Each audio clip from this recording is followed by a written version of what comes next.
Welcome to Birds of a Feather, a podcast where we explore the stories behind meaningful connections that shape our success. My name's Jeremy. I'm the co-founder of Feather, and today's conversation dives into the hidden patterns of relationship building with my man, Casey Jacox. Casey's a national keynote speaker and focuses in on sales and leadership performance coaching, as well authored the book, Win the Relationship, Not the Deal.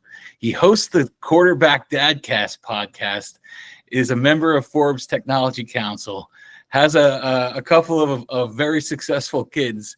I don't know where you have time to do anything for yourself, anywhere within that, but you definitely have an impressive history, and it's not just what you're up to today. But Casey was also president of client strategy in his last role, looking after partnerships at Kforce, which is a top global staffing consultancy. Casey, you and I met just a couple months back, and you were kind enough to invite me to join you on the Quarterback Dadcast. And today I get to interview you, which is great. So the tides have turned. Yeah. You've had just an incredible career. I think you pay it forward on the regular. It definitely shows up, even, in the way that we were talking about things just before we started kicking this one off. And I know everyone that's tuning in today is in for a treat. So thank you so much for joining me. I'm grateful. And without John Kaplan, I never come across you. So I got to give love to John Kaplan today. Big up to Jay. I appreciate him.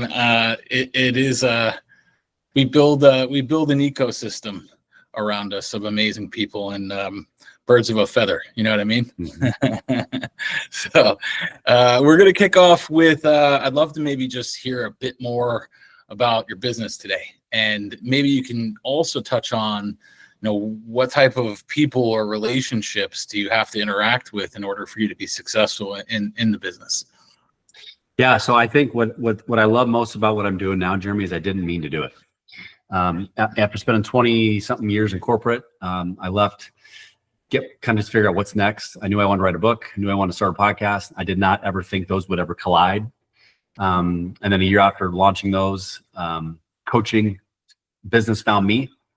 And 5.5 years later, after the lovely Leslie Vickery hired me to coach one of her executives, which is another funny story. I just surrendered to what's next and just kept serving people, doing what I've done my whole career about, just like thinking about connecting others, being of service. And then once I figured out more about this word believe behind me, which John Kaplan further implanted that in my mind when I was his customer at the end of my corporate career, it just became so clear that this is my calling. This is what I'm supposed to do. And then I speak probably a little bit less than I coach, mainly by choice, just because I don't want to have to travel as much right now. I want to be as present as I can with my wife and kids. Got a son in college and then a daughter who's going to be a senior in high school. But it is such a gift to be able to teach and share lessons of failure versus and where I struggled and help people learn things quicker than I learned them. And I think when I teach people that, because I was grateful enough to be around a great team, great clients, great people. I was our number one rep at this company for 10 straight years. So people think, oh, he's just probably want to talk about how great. No, I like doing the opposite. I like to say where I sucked, where I struggled, because I think when we can create environments and cultures of humility, vulnerability, and curiosity, that's where I think it unlocks everything. It allows people to be their best without fear, because when you don't inspect, fear likes to hide and complacency sets in. So really in the work I do, it's from executive level down to rep level. I've worked in industries like, obviously, the staffing and consulting is, a really home run because that's where I spent the majority of my career. But I've done work in wealth management, finance industry, insurance, the golf industry. My friends at TaylorMade, grateful to work with them. So I'll stop there to see what maybe resonates or where we go from here. Yeah, I think it's amazing. What's standing out to me is that so obviously you spent 2 decades kicking ass at Kforce, and you could probably talk about that industry in your sleep, but the lessons that you picked up from it slice across all of these other types of industries. Mm-hmm. And it's relevant, right? And I'm curious if maybe you can just like bubble it up for a quick second. Like, what are a couple of the key things that you like when you start an engagement with one of your clients? Could be a new client, or maybe you're expanding on it, but like, what are some of the things that you're really excited about talking to them about and kind of learning from and continuing to stay on top of? One of the things I love doing the most of is what John Kaplan did for me, which is slowing me down and teaching what the difference between conscious competence and unconscious competence. If you don't understand to slow down really why you're being successful, like I knew what I did, but could I teach it? Could I replicate it? Could I articulate it? And I was going too fast. And so like for me, I love just like helping people slow down to really realize that.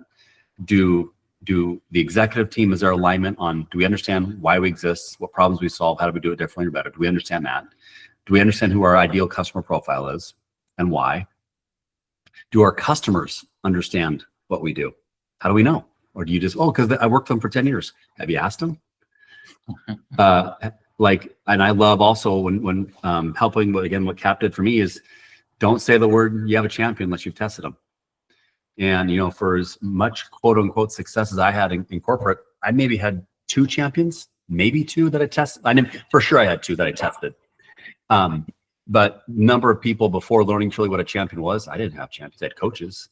So I love, passing that, I would say, setting the elevator back down, helping others learn things that I learned late in my career. I wish I would learn these in my 20s, because I think if I had learned them in my 20s, Jeremy, I would even had a more successful career. And so I'm so grateful for those lessons, and I still practice those skills every day. Yeah, I think that all of those are hyper relevant, especially in today's world, when we're just being blasted by noise. I'd be curious to get your thoughts. When you think of champions, can you tell us a little bit about like how you think about it, both from the internal type personas, right? Because you were president, you ran a division, you had team members, but you also obviously had to be external facing in that sense as well, right? So there's kind of this ecosystem, especially in recruiting, where there's just a lot of moving pieces. So maybe you can talk to us a little bit more about how you think of who actually is a champion. Well, a champion, as we all might, and I'm gonna prove to Cap, I remember how he taught me. So a champion has power and influence. Champion has a vested interest in my success a vested interest in their success, because their success will make me successful. And lastly, they're going to sell on my behalf when I'm not there. And the only way we know this, we have to test them. So like, as I think back to the industry where I came from, remember one time with an unnamed rep and unnamed account, we were trying to elevate our service up the value chain. And sometimes in the staffing industry, you get put in a box, right? And you get told this is what you do. But sometimes the difference between what, like, I'd say some staffing consulting firms do at multiple layers of like the services model, it can be some gray area. And I think how you ask the right questions and how you articulate your message really will help separate you. So I remember we were going down to this one customer, and one of my reps said, "Case, I want you to come down to meet my champion." I'm like, "Have we tested him?" He's like, "No, we have to use my champion." And said, "I'm not coming down then. I got young kids. I'm not going to waste my time." "Why do you got to be you know what?" I go, "I'm not. This is called accountability and leadership. Leadership's hard. And I'm not going to waste my time if you're too lazy to try to apply these skills we just paid money for and learned a lot from guys that have been way more successful than us. So if they're testing champions, we're going to test champions. So if you want, I'm gonna let you go. Call me back if you're interested in having me come down. But if you don't want to do it, I'm not going to waste my time if you're being lazy. And I'm only coaching this hard, brother, because you're a Division I athlete. I know you can take it." Calls me back 15 minutes later. "Hey man, yeah, you're right. Sorry, I want you to come down and test." I'm like, "Perfect, awesome, glad you came around." So we go down there, and I'm in front of this guy. We're walking the halls, and I can feel like people kind of looking at us a little bit. And I go, "Hey, Mr. Customer," I say, I'm just trying to check those boxes off. And I go, you got some influence around here, brother. I mean, it looked like we're walking the halls. I could feel, all these heads turning. I kind of feel like we're in the Secret Service all of a sudden." And he's like, "Oh, thanks, man." And I go, "Hey, I just want to say, I'm so grateful for your time and investment you've sent on with my rep here, and it's just the information you're sharing, and I'm just rebuilding up that, trying to make sure he has a vested interest in our success to make him successful." And now the one thing I was confused on is he going to be able to sell on my behalf? I go, "So, hey, Mr. Customer," and in my mind I knew he wasn't, which is okay. I said, "I'd love to, if it's okay, ask you a question, or maybe potentially help you with a challenge that I've seen happen with other customers when we're kind of evaluating moving ourselves up in the value chain with regards to our services. Tell me, would it be helpful if I shared a best practice that might help you?" He's like, "Sure, yeah, Case, tell me what you think." I go, "Well, you might run into this challenge. And so if you do, and your head of procurement goes, what the hell is this? I'm not signing these guys. These guys aren't this. They're a bunch of freaking staffing junkies. No, I'm not going to sign that." I go, "When you hear that from procurement or finance, tell me what you're going to say." The guy looks at me, and I could feel the nervousness from my rep. He looks at me, looks down, looks back. He goes, I don't know, Casey, what should I say? And right then I'm like, not my champion. Gold, right? So, because in theory, sellers, we want to win our time. Either spend time with the right people or don't spend time with those people right now. You still build a relationship with them, but just not, we're not going to try to convince ourselves because our ego's in the way. I get out in the hall and my rep goes, oh my God, dude, that was unbelievable. So thankful you did it. I'm like, think about if you didn't do that. You should be thanking yourself because you checked your ego. So I love sharing that story because it's real. It happened. I had to practice that. And I'm grateful I did. And those are things that I still practice to this day. But I think if you're a executive or you're a senior salespeople and you're not testing your champions to see truly how they're going to sell for you, it's risk. Yeah, couldn't agree with you more. And especially in the software sales space and the world of John Kaplan, John McMahon, and kind of like the modern value selling methodology, MEDDIC as a qualification framework.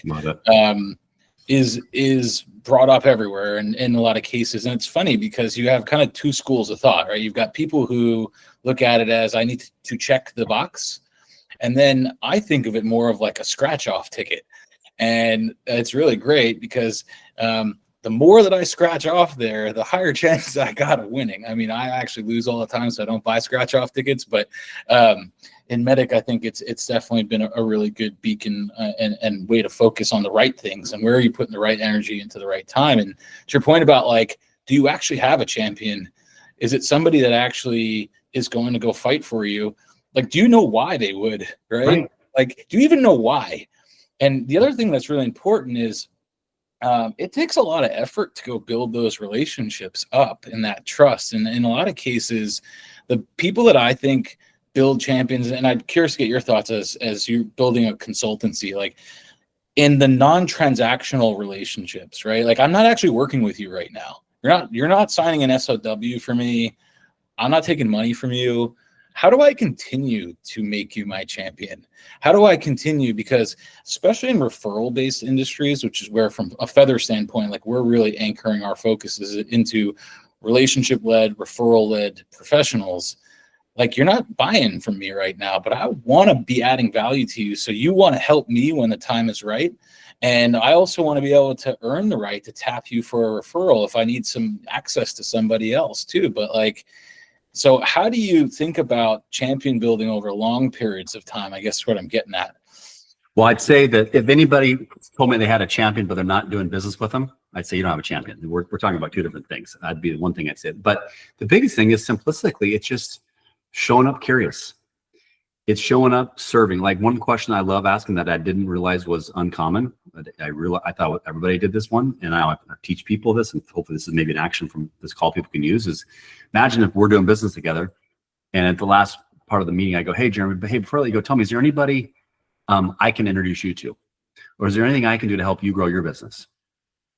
Is there anything, most sellers aren't asking that question, I'm learning. They're thinking about how can they grow their own business and close their deal, right? And so as I think back, to understanding what champion is, you got to get curious. And then you have to remember what they say, which means you got to document your CRM. And you're not documenting your CRM because your boss told you. You're documenting your CRM because you want to look smarter. And, as it relates to MEDDIC or testing a champion or building or doing the things we're talking about now, one question I like to ask reps are, if you don't want to do it, that's fine. But tell me how you'll feel if your biggest competitor does these things while you're on the sidelines and they're doing it because you're too scared to do it. Tell me how that make you feel. Yeah, I'm with you. I want to go back to one of the things that you said. So if you're not doing a deal, then you don't have a champion. I'm going to challenge that. So here we go. Let's go. Let's take the gloves off for a second. Okay. So let me give you an example of a real estate agent, right? I don't buy houses from that real estate agent every single year, but that real estate agent wants to nurture the relationship that they have with me. So when I'm ready to go get my, Airbnb, I'm thinking of them. Also, when my cousin moves into San Diego, I'm thinking of them. And so what do they do right now is they kind of, in a lot of cases, a lot of these like platforms and automation sequences, what they do is they send out a holiday thank you card. Maybe if you've done business with them, if you've added enough value to them, they might send you a little holiday gift. And the best ones will call you or text you on your birthday. but that's about as far as it goes, right? And so in the period of time where we're under contract and doing a deal, I might be championing them to my wife, and we might be working together and doing some business. But then there's this period of time where we're not actively transacting, but we kind of still are, because there is a moment where something could happen, and that relationship still needs to be in some sort of level of in a positive state, trust-based, not as frequent, at least in my opinion. And then the other piece of this is that if you're not top of mind during that, if I'm not championing for you and somebody else is making an investment into me, then maybe I go buy a house from them. All right. So curious to get your thoughts on that approach. And maybe we're talking about the same things, but potentially labeling it differently. I think we are. So like for me, I just put so much pressure on myself to really know like is someone going to go to bat and say and risk their own career and risk their reputation? Like I put that to the highest level. Now maybe we're talking about different levels of coaches that might refer us and support us, but if someone has a great experience with me today, and then 6 months from now, if I'm not nurturing that relationship, if I'm not thinking about what tagging them on LinkedIn or, doing the birthday thing like you mentioned, or, do I send them a quick text, or do I actually call them and say, hey, I was thinking about you because I had this memory pop up? Like if you're not doing that often, to me, that's risk, and that's complacency, and that's you're relying on fate or hope. I hope Jeremy remembers me when he wants to talk about an X for scene. Well, if I'm not top of mind, or at least showing them that I care, and I think when I think about this difference between a champion and then level of coaches, I think it just takes me back to Medic. It takes me back to the fundamentals of those fundamentals were so important to me when I learned them that I was doing a lot of this without my courage, just didn't realize it. And the reason why I have say it the way I said it, I've just seen in the 5.5 years I've been doing consulting with many different clients, I've seen so many salespeople lie to themselves. Oh, I got a champion. No, you don't. You don't have a champion. That's okay. And it doesn't mean you're a bad person, but like Cap taught me, it's okay not to know, it's just not okay not to do anything about it. So the reason why I put differentiation is like, I think they're really hard to get. They're really, really, really hard to get. And it doesn't mean you're a bad seller, doesn't mean you're a bad leader, doesn't matter. But I think just having the ability to like slow down and to really, like you said, like think about it as a scratch ticket. I think of it as like as a pilot, if you're flying from Seattle to Hawaii, you have to go these little, you're charting your path, like with little points along the way. You're not just like, hey, just turn left and look for land in 5 hours. You got to like, you're communicating with air traffic control. You're not looking for land on your way to Hawaii. Right. You're communicating. Not what's the same thing kind of Medic. It's like, okay, do I have metrics? Do I have that economic buyer? Am I confirming that with a meeting recap to the client? Every time we are connecting, am I, which maybe goes back to the question you asked earlier, maybe that's the building of a champion. You're specifically along these steps along the way. You're not just assuming that you understand the decision process. You understand who your competition are. Maybe do you even know why they want to go? So I think we are saying the same thing. I just think I put a lot of pressure on myself and others I work with to say, if you have a champion, just prove it to me. Mm-hmm. Mm-hmm. I love that. And I think that's the key, right? And I guess where I'm at is, I think the building part is the identify part, early on, trying to find the right people might be difficult, but you can kind of codify that. The building part is magical. It takes effort. It takes sweat equity. It takes intentionality. It takes time. It takes earning and showing up and being vulnerable and being authentic. And how you use that relationship at different points is going to be totally different, right? Like I'm in, procurement. It's the last day of the quarter. I need you to go and knock on, Steve's door and tell him like he's got to go and hit the DocuSign button and get the deal over the line. It's different than if I'm continuously investing in and building and nurturing that relationship. And maybe it's like we get into champion mode with people and you earn that status, and then you can kind of fall out of it too, right? Or once you get there and you've built enough trust and then it's like, how do I continue to build that relationship up over longer periods of time? So that way that, when the time is ready, you can go and potentially enable that champion and activate that relationship at the right place in the right way. But I don't want to spend too much time talking specifically about champions. I can go on forever. I think it's probably the best part of sales in the world, and it's like one of my favorite things.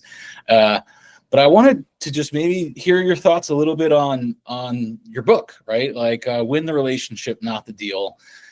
How did you go from not being an author to saying, hey, I'm going to go and write a book? What was that process like for you? I can't imagine it was easy. And tell us a few of your favorite highlights. Well, I wanted to write a book to prove that football players can put sentences together. I wanted to get that myth out of the way. No, I people think I'm joking. I am joking, but I'm also serious when I say this. So do you remember the movie Christmas Vacation? I don't know that movie. Not that one. Oh my, Clark W. Griswold? Mm-mm.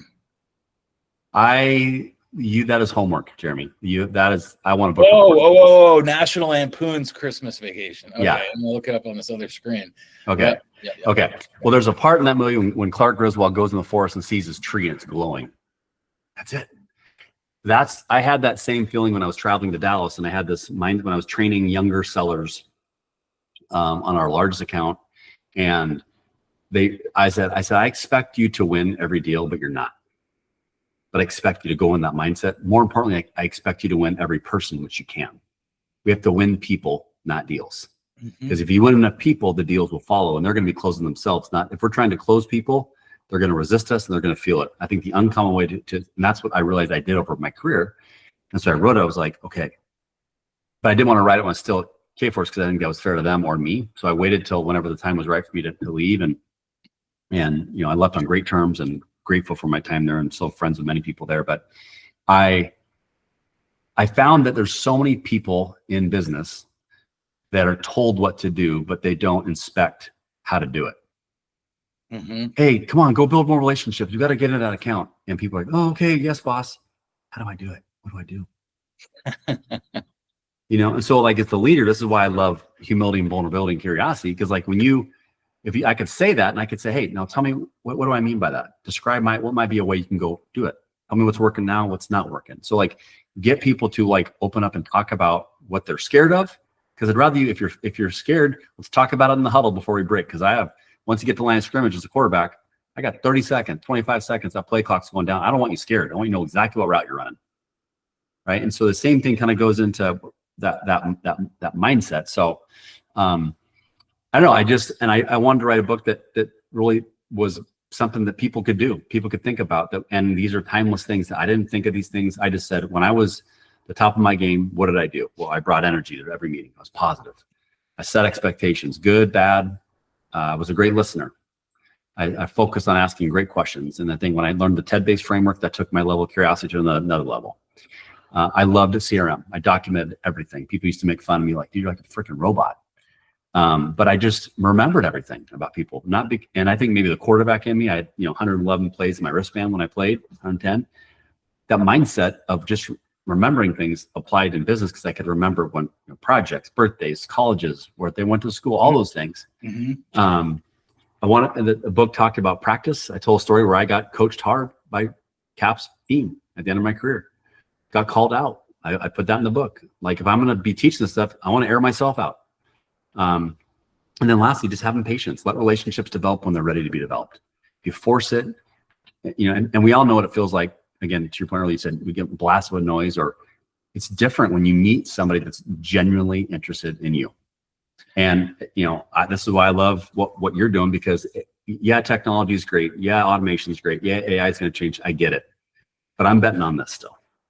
I'm betting on the human connection because that's not going to be replaced. And so either I'm going to be put out of business and I'll be living in a van down by the river eventually, or I'm going to be right. And I'm going to still keep doing what I still working, what I'm building this business right now. And you know what the beautiful thing about that is?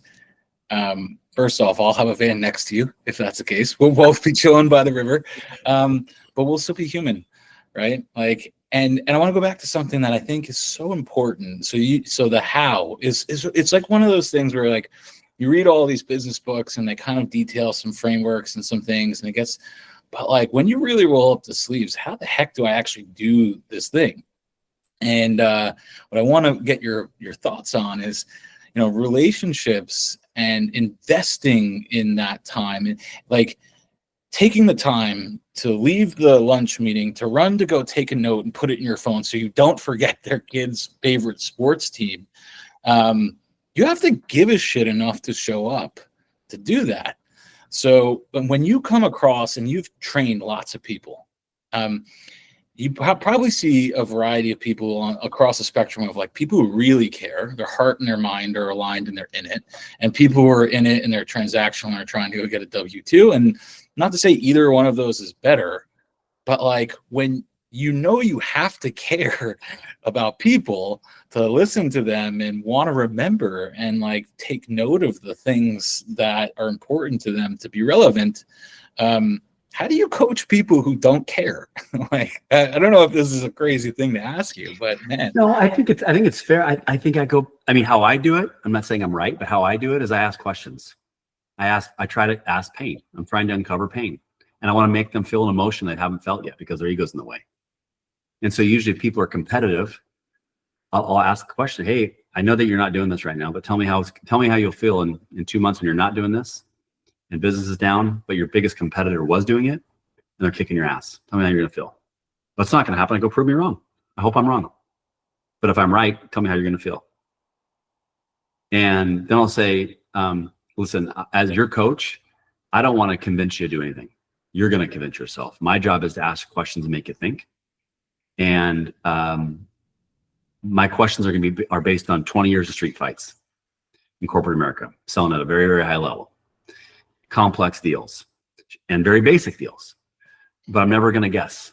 So when people are stuck or they don't want to do anything, I try to not lead with what I achieved. I try to lead with this curiosity and have them pull my background out, because when I can get them to pull out of me, they're more interested to learn. Or I'll say, before I tell a story or tell them what to do, I'll say, hey, tell me, would it be helpful if I shared a story of where someone struggled with what you're struggling with and how I helped them? Now that's a basic duh, but the chance of them saying, nah, I'm good. I'd rather just keep screwing up. I don't like stories. Yeah, we all love stories, right? We all love stories. Stories sell always. But if I don't ask that question to make them want to be ready to hear the story, then it's not as impactful. So I don't know. I think a lot of the challenges I see people, it's very similar. It's ego. It's lack of practice. It's all the things we have control over. So many things we have control over. We just get going too fast. Yeah. I want to jump back to something that I think I heard you say, which was as you were kind of describing your approach to building meaningful connections, building client connections, long-standing relationships. It sounded like a blend of art and science to me. It sounded like, and maybe both, the personal motivation, the personal why coming from your heart, like that. I think maybe we can ignite the fire in some people, but you kind of either have that or you don't care. And if you don't care, it's really tough. So you have to start to care first. But putting that aside, thinking about the art and the science. So what I heard you talk about, keep me honest here, yep, was, you're out there, you're paying attention, you're finding the right time, you're telling stories, you're blending a lot of these techniques, which is an artistic way to, by the way, come to this person when they have a way that they need you to show up. It's going to be different than this other person potentially. So there is a very like art kind of like flow state. You got to get there. Then you also said you love CRMs and you love the notes. And so maybe like double click on that for me a little bit more. Like what parts of art, what parts of science, like let's go a little bit deeper there. So I think of like science is medic. Practicing the art of asking questions inside of medic is the art, where the skill gets developed. Science, sure, is a CRM. It's technology. It's again, mindset is, God, my boss is in my shit. He or she just wants to manage me and make sure I'm getting meetings in. Or, wow, what a gift. The more I document, the more I invest in this CRM, the more my boss has view of what my pipeline is now that he or she can support me more for some of these opportunities. Wow, and then I can over communicate with what's going on, and when I need help at an executive level, they know what to do. Versus not sharing any of it because of my ego and fear of getting coached, which we all should be want to get coached. Getting coached is such a gift. And I've actually, in my journey, I've hired 3 coaches to coach me. Because I think we all have gaps, and I think you're not surrounding yourself with people. So I think it's hard because I think what you described too is some people lack empathy. And I think some of the best sellers I've seen, they're really, really curious, and they have empathy, and they're not afraid to do what you just said, asking the second, third level questions to really get to the root of why something's happening, why someone feels a certain way. But I don't know. It's an interesting question because as I think about my business and scaling, my wife sometimes will say, "You can't replicate you. It's you." And I don't know if I want to grow, but I'm like, why not? I think of a guy like Kaplan. Kaplan is unique as one of the most unique individuals I've ever met. But he replicated it himself to build out a fantastic company they're doing. So I think there's, art and science is such a tricky, topic, but it's one to really, I think when you slow down to talk about it, you can help not only yourself, but other sellers, and maybe self-evaluate your own self. You're thinking about it too, but. Yeah, I couldn't agree with you more.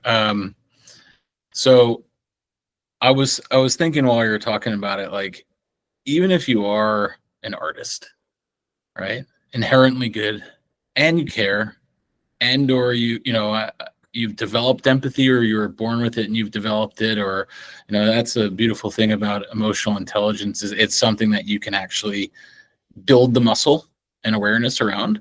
So you do care, and you put in the time. Now you're hitting, you're doing the drills, and you're executing, and you're using the tools, whether it's Medic or a CRM or any other kind of playbook that people are prescribing to, and what you're using the tools to go be successful. It's still really hard today, in my opinion, because we have increasingly shorter attention spans.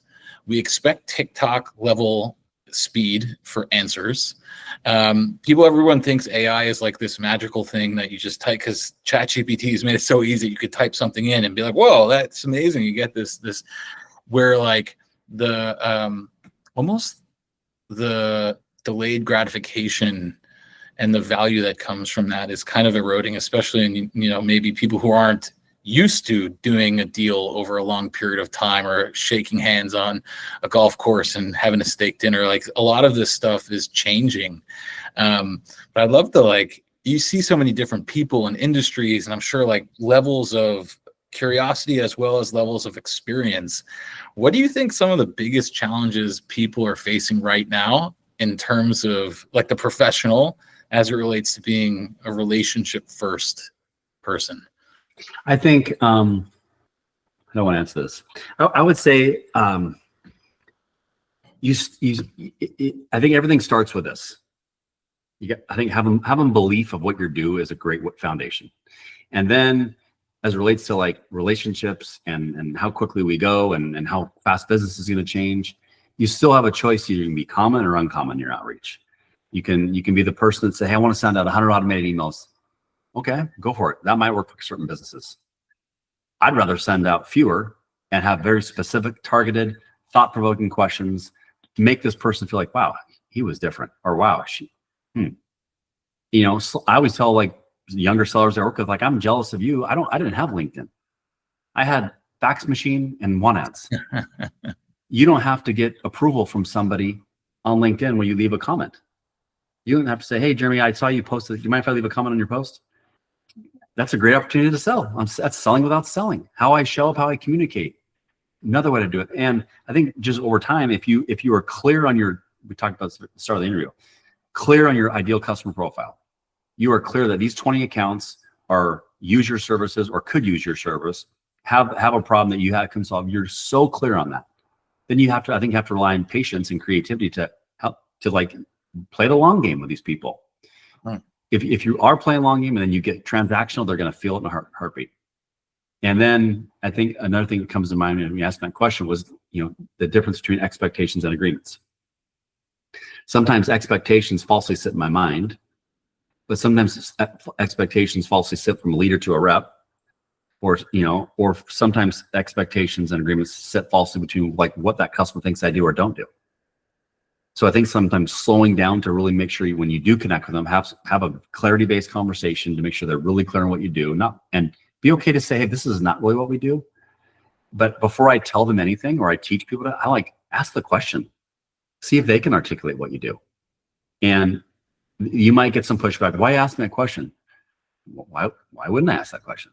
Because I don't waste your time. Or one of my favorite questions I got at, John taught me was, describe what would be an ideal outcome for you at the time we have today.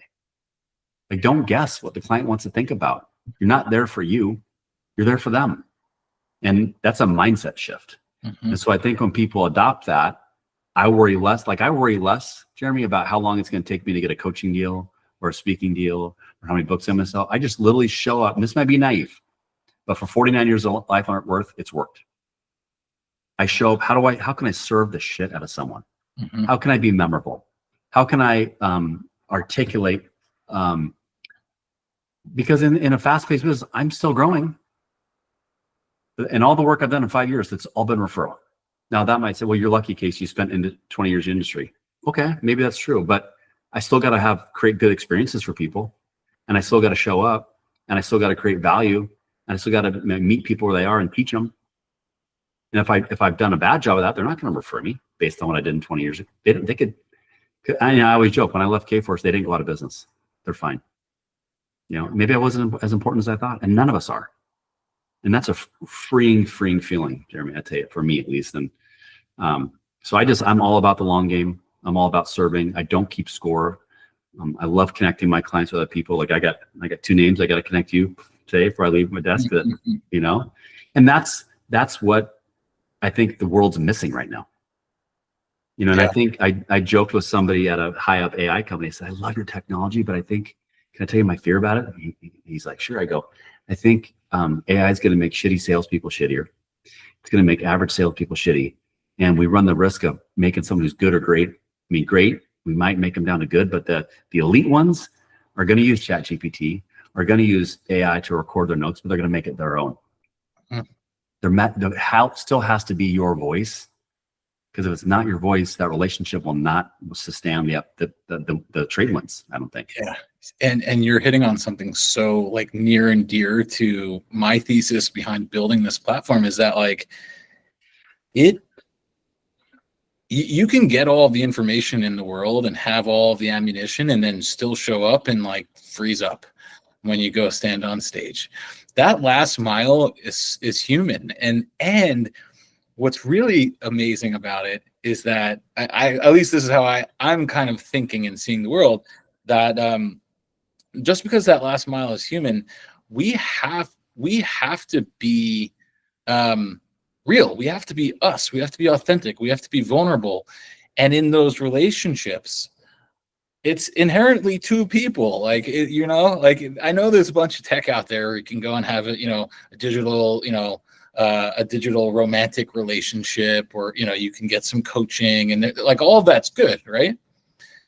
But when you close the laptop and there's just 2 people sitting in their vans down by the water together talking about some stuff, right? I mean, that's you and me. That's us showing up, and you can't automate that.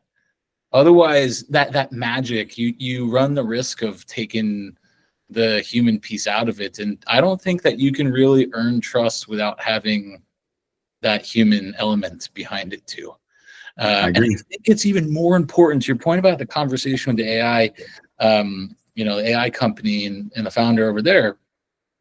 There's more noise than there was before. There's more emails than there were before. There's more, robotic phone calls than there were before. There's less human touch points.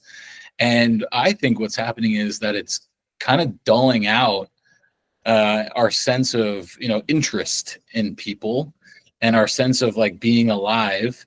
And then when that person that is a human breaks through and actually like writes the handwritten note, so to speak, and takes the time to like, come deliver. I got a buddy of mine named Mark. He would roll around and drop off cupcakes, but like he'd go to the office to go bring the cupcakes and drop them off in person. Like, everyone's hiding behind a screen these days. Well, can I tell a story? What happened yesterday to me? I'd love to hear it. So I I'm speaking at a company, and I hate to throw I'm not going to say the name, a large online retailer. There might be a jungle about this company. You guys probably guess this, love them dearly. They've done a lot of great things. But for whatever reason, I had 60 books that I ordered myself that I'm having delivered to this company. And instead of sending them in one box of 60, which would be common sense, they decided to split that box of 60 up into like 9 different shipments. 4 books, 8 books. I'm like, why would we do that? And I couldn't get a straight answer. What they show is delivered versus what actually is delivered is not the same. So now I'm like, I'm the voice, I'm the face of this service. And so now I'm getting, hey, what's going on? I said, hey, I don't know. I'm gonna get to the bottom of it. I just want to let you know I'm over communicating, chapter in the book, setting expectations, getting ahead of it. And I followed them again, and they said, dude, we just got a random, did you send us a book of poems? I'm like, no. They're like, yes. So the receipt shows win the relationship, not the deal. It's a random book of poems.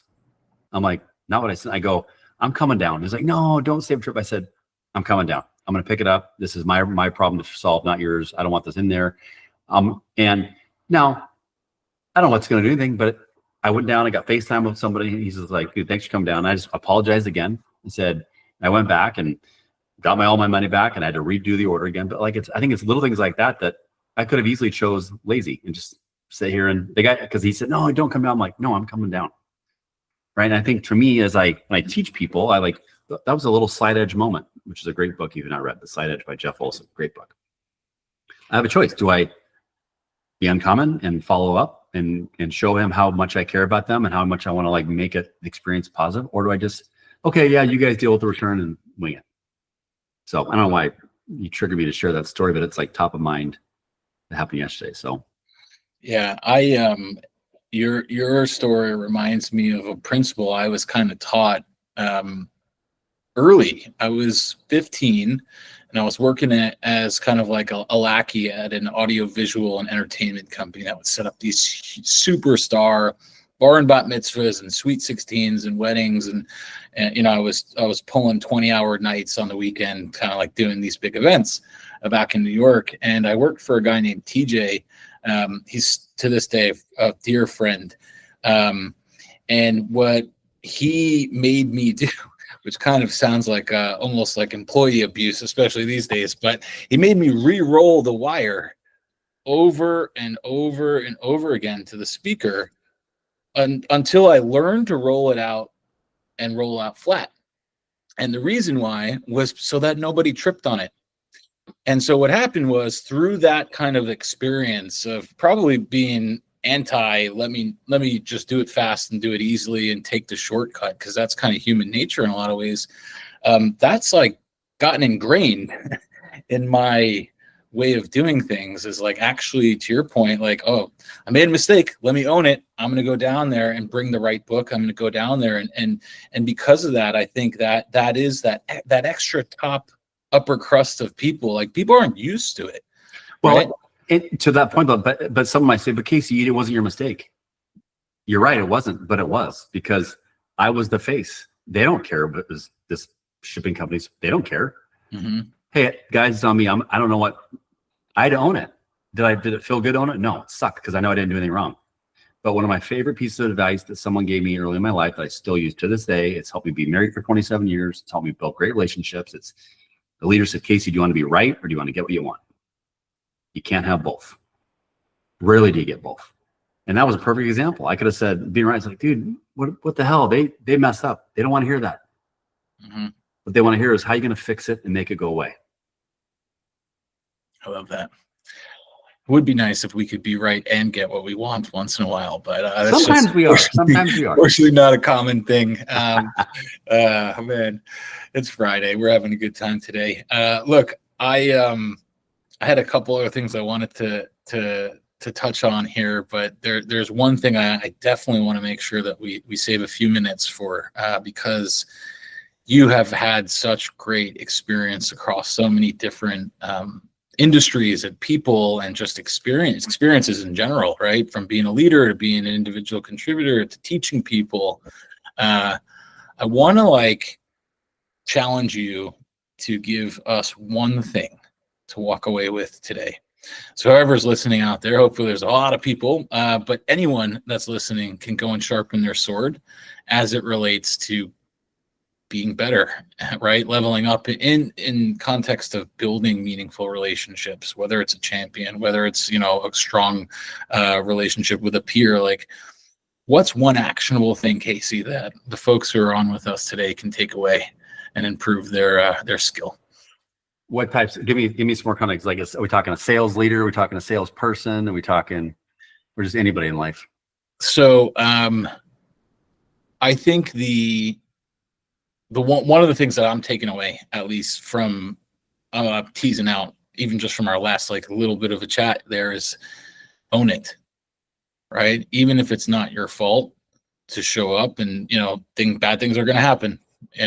You might not be at fault, but showing up in that sense, being uncommon, not doing the things that people would expect you to do, or taking the easy route, right?